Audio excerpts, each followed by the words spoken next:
सबसे पहले ताज़ा तरीन डिटेल दें आपको। इस्लामाबाद के डी चौक से बानी पीटीआई की बहनों अलीमा खान और उज़्मा खानम को गिरफ्तार कर लिया गया है।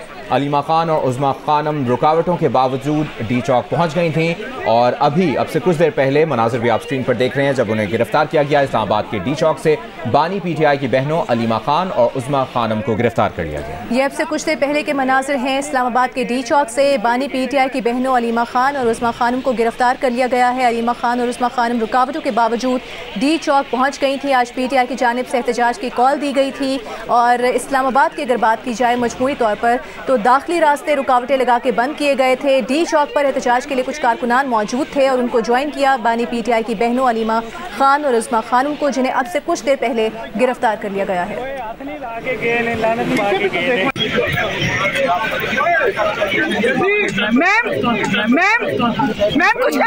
मैम कुछ कहेंगी? गंडापुर साहब गिरफ्तार कर ले, अब सारे गिरफ्तार होने। और इस्लामाबाद के कई मकामात पर पुलिस और पीटीआई के कारकुनों के दरमियान झड़पें हुई हैं। ताज़ा सूरत हाल इस वक्त क्या है, बात करेंगे नुमाइंदा जियो न्यूज़ नौशीन यूसुफ से। नौशीन, बताइएगा मजमूई तौर पर शहर की क्या सूरत हाल है? बिल्कुल, जहाँ पे पाकिस्तान तहरीक इंसाफ के कारकुनान ने आज शाम के वक्त असर के बाद जो है वो निकलने की कोशिश की। टोलियों की सूरत में उन्होंने जो है डी चौक की जानिब आने की कोशिश की, लेकिन जगह जगह पे पाकिस्तान तहरीक इंसाफ के कारकुनान और पुलिस के दरमियान झड़पें हुई। पुलिस की जानिब से शदीद जो है शेलिंग की गई और जो डी चौक है, जो मकाम है जहाँ पर पाकिस्तान तहरीक इंसाफ ने एहतजाज की कॉल दे रखी है, जब यहाँ पर कुछ कारकुनान जैसे वे इकट्ठे होकर पहुंचे तो पुलिस की जानिब से उनके ऊपर शदीद शेलिंग की गई, जिसके बाद कारकुनान जो है वो मुंतशिर हो गए। जबकि इस्लामाबाद को आने वाले तमाम रास्ते जो है वो पहले ही बंद है और मुख्तलिफ मकामात पर जहाँ पे कंटेनर्स लगे हुए हैं वहाँ पे पीटीआई के कारकुनान उनको अबूर करने की कोशिश करते हैं या वहाँ आने की कोशिश करते हैं, तो पुलिस की जानिब से उनके ऊपर शेलिंग की जा रही है। और ये सिलसिला जो है वो वक्फे से जो इस्लामाबाद के मुख्तलिफ मकामात पर जारी है और उसमें मेन मरकज जो है वो डी चौक है, जहाँ पर पाकिस्तान तहरीक इंसाफ के कारकुनान ने शाम को पहुंचने की कोशिश की, लेकिन पुलिस ने उनको गिरफ्तार भी किया कारकुनान को और मुतादिद कारकुनान को गिरफ्तार भी किया। जबकि पुलिस की जानिब से इस मकाम पर शदीद शेलिंग की गई जिसने कारकुनान को मुंतशिर कर दिया। जी सही। अच्छा, ये भी एक बार फिर नौशीन बताइएगा, ओवरऑल जो मकामात हैं, मुख्तलिफ मकामात हैं जो अफेक्टेड एरियाज़ हैं, एक बार फिर उनके बारे में बताइएगा। कौन कौन से मकामात हैं जहाँ पर इस वक्त झड़पों का सिलसिला जारी है और ये सारी सूरत हाल है? जो सबसे अहम मकामात है, सबसे पहले तो डी चौक है, क्योंकि यहाँ पर ही पाकिस्तान तहरीक इंसाफ ने पहुंचने की कॉल दे रखी थी और जब पाकिस्तान तहरीक इंसाफ के कारकुनान ने यहाँ पहुंचने की कोशिश की तो उनके ऊपर पुलिस की जानिब से शदीद शेलिंग की गई। जबकि दूसरा जो है एक्सप्रेस वे के मकामात है, वहाँ पे फैजाबाद के जो अतराफ के मकामात है वहाँ पर पुलिस की जानिब से जो है वो पाकिस्तान तहरीक इंसाफ के कारकुनान के ऊपर शेलिंग की जा रही है। जबकि उधर उन अतराफ से जो है इस्लामाबाद में दाखिल होने की कोशिश की जा रही है या डी चौक पहुँचने की कोशिश की जा रही है। लेकिन जो पाकिस्तान तहरीक इंसाफ के बड़े कारकुनान हैं, जो बड़े लीडर्स हैं, उनमें से तो कोई भी ज्यादा यहाँ पर नजर नहीं आए, लेकिन जो मकामी कारकुनान हैं वो नजर आए जो कि जिन्होंने यहाँ आने की कोशिश की डी चौक की जानिब और पुलिस की जानिब से उनके ऊपर शेलिंग की गई, मुतादिद बार शेलिंग की गई, शदीद शेलिंग की गई और जो पीटीआई के कारकुनान हैं उनको मुंतशिर करने की कोशिश की गई। लेकिन मुख्तलिफ टोलियों की सूरत में पीटीआई के कारकुनान जो है वो डी चौक पहुँचने की कोशिश कर रहे हैं। जी शुक्रिया आपका नौशीन यूसुफ, हमें इस्लामाबाद की मजमूई सूरत हाल से आगाह कर रही थी। टोलियों की शक्ल में कारकुनान मुख्तलिफ मकामात पर मौजूद हैं और अपना एहतजाज रिकॉर्ड करा रहे हैं। और फैजाबाद की इस वक्त क्या सूरत हाल है ये बता रहे हैं नुमाइंदा जियो न्यूज़ हैदर शिराजी। जी, इस वक्त मैं फैज़ाबाद ब्रिज के ऊपर मौजूद हूँ और इस वक्त मेरे अक़ब में पीटीआई के जो कारकुन हैं यहाँ फैज़ाबाद ब्रिज की तरफ जब पहुँचे तो अब पुलिस की जानिब से आंसू गैस का इस्तेमाल किया गया। इसके अलावा अब यहाँ पर रबर बुलेट्स का भी इस्तेमाल किया जा रहा है। इसका जो पहला दस्ता है जो इन प्रोटेस्टर्स को पीछे धकेल रहा है वो इस वक्त फैज़ाबाद के ब्रिज के पीछे से अब खन्ना पुल की तरफ वापस से इन प्रोटेस्टर्स को भेज रहा है, मुंतशिर करने की कोशिश की जा रही है। तकरीबन 1.5 घंटा हो चुका है इस वक्त ये आंसू गैस का इस्तेमाल जारी है। प्रोटेस्टर्स को मुंतशिर करने की कोशिश एक तरफ से पुलिस कर रही है, दूसरी तरफ प्रोटेस्टर वो वहां पर लकड़ियां जलाकर, टायर जलाकर आंसू गैस के इसकी शिद्दत को कम करने की कोशिश कर रहे हैं। इस वक्त ये सूरत हाल है कि यहाँ पर पुलिस की टीमें इन मुजाहिरीन को मुंतशिर करने के लिए आगे बढ़ रही हैं और इस वक्त आगे से पीटीआई के वर्कर पथराव कर रहे हैं। आंसू गैस का इस वक्त इस्तेमाल जारी है। पीटीआई की जानिब से एहतजाज की कॉल पर पीटीआई कारकुनान आज निकले हैं अपना एहतजाज रिकॉर्ड करवाने के लिए। रावलपिंडी में इस वक्त क्या सूरत हाल है बता रहे हैं नुमाइंदा जियो न्यूज़ फैजान राजा। जी इस वक्त मैं मौजूद हूँ रावलपिंडी समा पुल के ऊपर, जहाँ पे आप देख सकते हैं यहाँ पे कंटेनर्स की 2 लेयर्स लगाई गई हैं और यहाँ पे ट्रक और डंपर खड़े किए गए हैं। दोनों तरफ से रोड को जो है मुकम्मल तौर पर बंद किया गया है। अगर मैं आपको दिखा सकूँ तो ये वो एरिया है जहाँ से लाहौर पंजाब से जो दाखिल होने वाले रास्ते हैं उनको यहाँ पे समा पुल के ऊपर से बंद किया गया है और टी चौक को भी मुकम्मल तौर पर सील किया गया है। पाकिस्तान तहरीक इंसाफ की जानिब से आज कॉल दी गई थी कि वो एहतजाज जो है इस्लामाबाद में करेंगे, लेकिन अभी जो है कारकुनान यहाँ पे नज़र नहीं आ रहे। जो रास्ते बंद होने की वजह से जो इलाका में किए हैं उनको शदीद मुश्किल का सामना भी करना पड़ रहा है। जी अभी आपको बताएंगे वफाकी वज़ीर दाखिला मोहसिन नकवी ने कहा है कि पीटीआई को इस्लामाबाद में किसी सूरत एहतजाज की इजाज़त नहीं दी जा सकती। वज़ीर आला खैबर पख्तूनख्वा पहले पाकिस्तानी हैं और उसके बाद किसी सियासी जमात से वाबस्ता हैं। उन्हें सोचना चाहिए कि वो क्या कर रहे हैं। डी चौक के दौरे के मौके पर गुफ्तगू में मोहसिन नकवी ने कहा कि 17 अक्टूबर तक इस्लामाबाद की सूरत हाल हसास है। रुकावटों की वजह से आवाम को जो तकलीफ हो रही है उसका एहसास है, मगर आवाम को पता होना चाहिए कि उन्हें ये तकलीफ किन की वजह से है। हमने उनसे कल भी रिक्वेस्ट की थी कि ये मौका नहीं है प्रोटेस्ट करने का, ये दिन नहीं है प्रोटेस्ट करने के, लेकिन ये तरीक़ेकार बिल्कुल गलत है जो वो कर रहे हैं और इसकी इजाज़त नहीं दे सकते। हमारा 17 तक जो है इस्लामाबाद का सेंसिटिव दिन है। वज़ीर आला KP के मैं फिर कहूँगा पहले पाकिस्तानी हैं, उसके बाद वो किसी सियासी जमात से ताल्लुक़ रखते हैं। उनको सोचना चाहिए कि वो क्या कर रहे हैं और किस वजह से कर रहे हैं। डेफिनेटली वो एक अहम पोजीशन पे हैं और उनका किसी न किसी फॉर्म में राब्ता गवर्नमेंट के अहदेदारों से होता है और वो एक गवर्नमेंट के रूटीन का हिस्सा है। लेकिन हम इंशाल्लाह ताला जो हमारी पुलिस और हमारी लॉ इन्फोर्समेंट एजेंसीज़ और ज़िला इंतज़ामिया है वो अपना काम पूरा करेगी। और मैं फिर कहूँगा कि जो लोग भी प्रोटेस्ट का सोच रहे हैं वो एक दफ़ा दोबारा अपनी बात पे गौर करें। आपको सबको मैं चैलेंज कर रहा हूँ कि यहाँ पे जितना फोर्स खड़ी है आप मुझे बता देना किसी एक के पास भी गन हो, लेकिन आप वीडियोस में तस्वीरों में बड़े आराम से देख सकते हैं कि वहाँ जो लोग आ रहे हैं उनके पास वेपन्स भी हैं, सब कुछ मौजूद है। लेकिन मुझे उम्मीद है कि वो थोड़े होश के नाखून लेंगे और इस तरह की किसी हरकत में नहीं जाएंगे। वज़ीर आला खैबर पख्तूनख्वा अली अमीन गंडापुर ने कहा है कि उनकी मंजिल डी चौक है, जब तक खान साहब का हुक्म होगा आगे बढ़ते रहेंगे। आज वापस आएंगे कि नहीं, कल तक का प्रोग्राम है इंशाल्लाह। जब तक खान साहब हुक्म नहीं होगा हम इंशाल्लाह आगे जाते जाएंगे और इंशाल्लाह डी चौक हमारी मंजिल है। IG इस्लामाबाद अली नासिर रिजवी का कहना है कि इस्लामाबाद से अब तक 30 से ज़ायद मुजाहिरीन को गिरफ्तार किया जा चुका है। डी चौक में सहाफ़ियों से गुफ्तगू में IG इस्लामाबाद ने कहा कि जहाँ जहाँ पुलिस और सरकारी और निजी अमलाक पर हमले हो रहे हैं उसका जवाब दिया जा रहा है। जी अभी तक जहाँ तक है, जहाँ पर कोई शर्मगेजी हो रही है, जहाँ पे पुलिस पे पथराव हो रहा है, जहाँ पर पुलिस के खिलाफ कोई पुलिस को नुकसान पहुंचाने की कोशिश हो रही है या इमलाक को नुकसान पहुंचाने की कोशिश हो रही है, वहाँ पे कार्रवाइयाँ की जा रही हैं। अभी तक 30+ जो अरेस्ट हो चुकी हैं, जो एग्जैक्ट नंबर साथ साथ अपडेट कर रहे हैं उसको देखा जा रहा है। लेकिन एक चीज़ बड़ी क्लियर है कि हम लोगों ने बड़ा क्लियर मैसेज है कि हम लोग कानून को किसी सूरत किसी को हाथ में नहीं देंगे। और अभी आपको बताएं वज़ीर आला खैबर पख्तूनख्वा अली अमीन गंडापुर का काफिला बुरहान इंटरचेंज पहुंच गया है। काफिले में रुकावटें हटाने के लिए क्रेन, ट्रैक्टर और हैवी मशीनरी भी साथ हैं।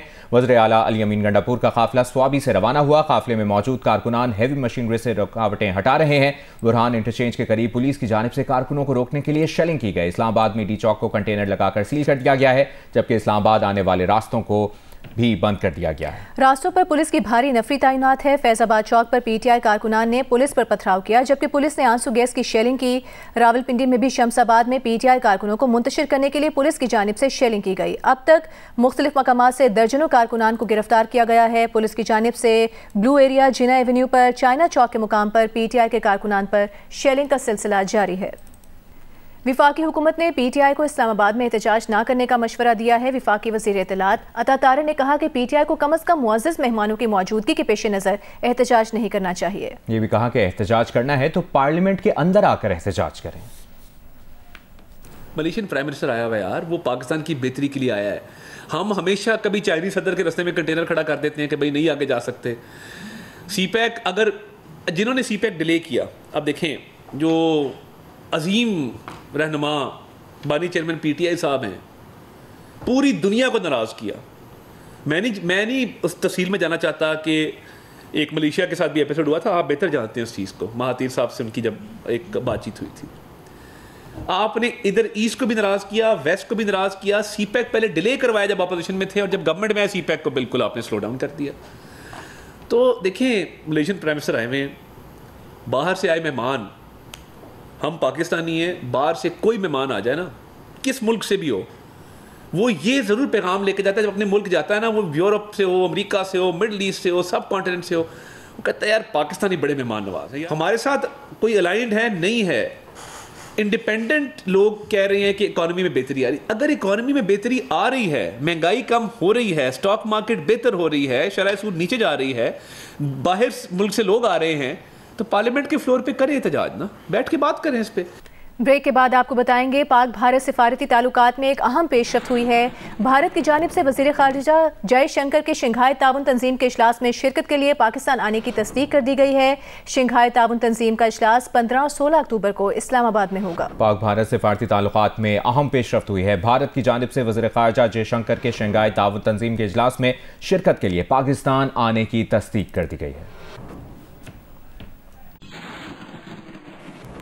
साबिक सफ़ीर मलिहा लोधी ने कहा है कि भारतीय वज़ीर ख़ारिजा के दौरे से ज़्यादा तवक्कुआत वाबस्ता न की जाएं। जियो न्यूज़ से गुफ्तगू में मलिहा लोधी ने कहा कि जयशंकर का दौरा तरफा नहीं, वो एक कसीरुल मुल्की इजलास में आ रहे हैं। भारतीय वज़ीर ख़ारिजा का जो दौरा है पाकिस्तान का, मैं समझती हूँ कि इसको हमें उसी कॉन्टेक्स्ट में देखना चाहिए कि वो शंघाई कोऑपरेशन ऑर्गेनाइजेशन की एक मीटिंग पे आ रहे हैं, एक मल्टीलैटरल मीटिंग पे आ रहे हैं, किसी बायलैटरल विजिट या बाहमी विजिट पे नहीं आ रहे हैं। तो इसीलिए इसको ना हाइप करना चाहिए और ना ही ओवर रीड करना चाहिए। आखिर पिछले मई में जब बिलावल भुट्टो पाकिस्तान के वजीर खारजा थे, तो वो भी गए थे भारत अटेंड करने के लिए शंघाई कोऑपरेशन की काउंसिल ऑफ मिनिस्टर्स की मीटिंग। तो मैं समझती हूँ इसमें कोई अनयूजुअल चीज नहीं है, और ना ही इससे ये तवक्को करनी चाहिए किसी किस्म की कि दोनों मुल्कों के दरमियान कोई बर्फ जो है वो पिघलना शुरू हो जाएगी। देखना अब ये है कि जब वो आएंगे, और अभी तो काफी 2-1 हफ्ते बाकी हैं, तो उनका कॉन्डक्ट कैसा होगा। इसलिए कि जब बिलावल भुट्टो गए थे उनके मुल्क, तो भारतीय वजीर खारजा की तरफ से मेरा ख्याल जो बयानात आए थे वो बहुत ही अनएक्सेप्टेबल थे। हाल ही में जब इन्होंने जनरल असेंबली को एड्रेस किया, वहां उन्होंने पाकिस्तान पे बहुत तनकीद की, बहुत सख्त अल्फाज इस्तेमाल किए। तो मेरा ख्याल है ये सारा कुछ हमें कॉन्टेक्स्ट में रखना चाहिए, और ना कि ज्यादा यहाँ एक्साइटमेंट होनी चाहिए कि जी वो आ रहे हैं और उससे पता नहीं क्या हो जाएगा ताल्लुकात में। मलेशिया के वज़ीर आज़म अनवर इब्राहीम पाकिस्तान का 3 रोज़ा दौरा मुकम्मल करके मलेशिया रवाना हो गए हैं।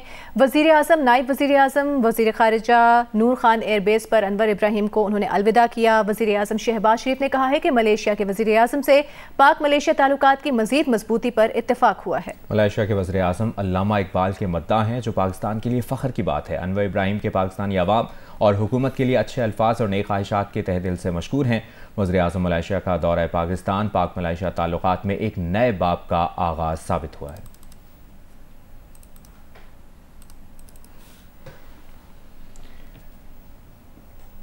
वज़ीर आज़म शहबाज शरीफ से अमीर जमात इस्लामी हाफिज़ नईमुर रहमान और बिलावल भुट्टो जरदारी ने मुलाकात की है। ज़राए के मुताबिक मुलाकात में 7 अक्टूबर को गज़ा के मामले पर ऑल पार्टीज़ कॉन्फ्रेंस बुलाने का फैसला किया गया है।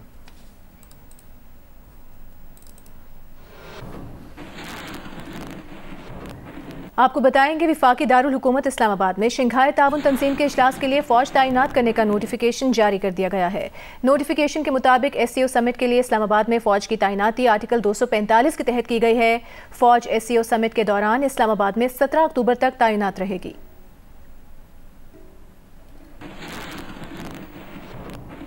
ब्रेक के बाद आपको बताएं, पीपल्स पार्टी की सेनेटर शेरी रहमान ने कहा है कि भारतीय वज़ीर ख़ारिजा के दौरे से ज़्यादा तवक्कुआत वाबस्ता नहीं करनी चाहिए। अपने बयान में शेरी रहमान ने कहा कि भारतीय वज़ीर ख़ारिजा का दौरा पाकिस्तान की दावत कबूल करना खुशाइंद है। SCO जो एक रीजनल मीटिंग है, और बहुत अहमियत का मुतहम्मिल है ये मीटिंग। उसमें हिंदुस्तान के ख़ारजा वज़ीर जयशंकर ने शमूलियत का अंदिया दिया है और इनविटेशन को एक्सेप्ट किया। तो मैं समझती हूँ ये एक पॉजिटिव बात है, हमें इसका खैर मकदम करना चाहिए।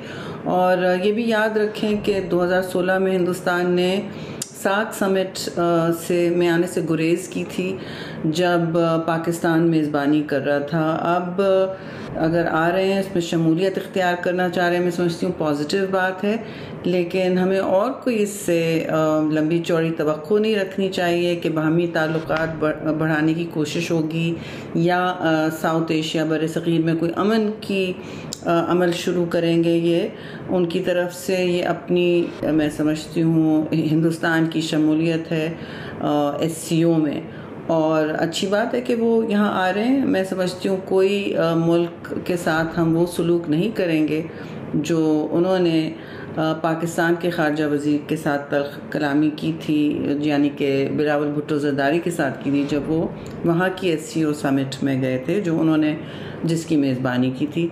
तो आई थिंक इसमें कोई दो राय नहीं होनी चाहिए कि ये एक पॉजिटिव स्टेप है और हमें उससे वेलकम करना चाहिए।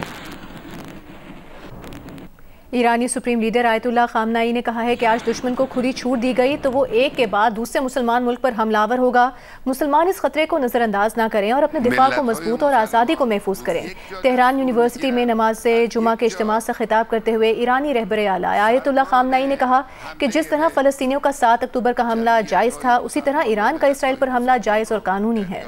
उन्होंने कहा कि ज़रूरत हुई तो मुस्तकबिल में भी कार्रवाई करेंगे। ईरान इसराइल को जवाब देने में ताख़ीर नहीं करेगा और ना ही जल्द करेगा। अली ख़ामनाई ने मज़ीद कहा कि कुरान मजीद की पॉलिसी ये है कि मुस्लिम हुकूमतों को एक दूसरे के साथ यकजहती में होना चाहिए। अगर यकजहती होगी तो इज़्ज़त और फ़तह हमारी होगी। जो ईरान का दुश्मन है वही फ़लस्तीन, लबनान, इराक और मिस्र का दुश्मन है। ईरानी सुप्रीम लीडर ने 5 साल बाद तेहरान में नमाज जुमा के इज्तिमा से खिताब किया।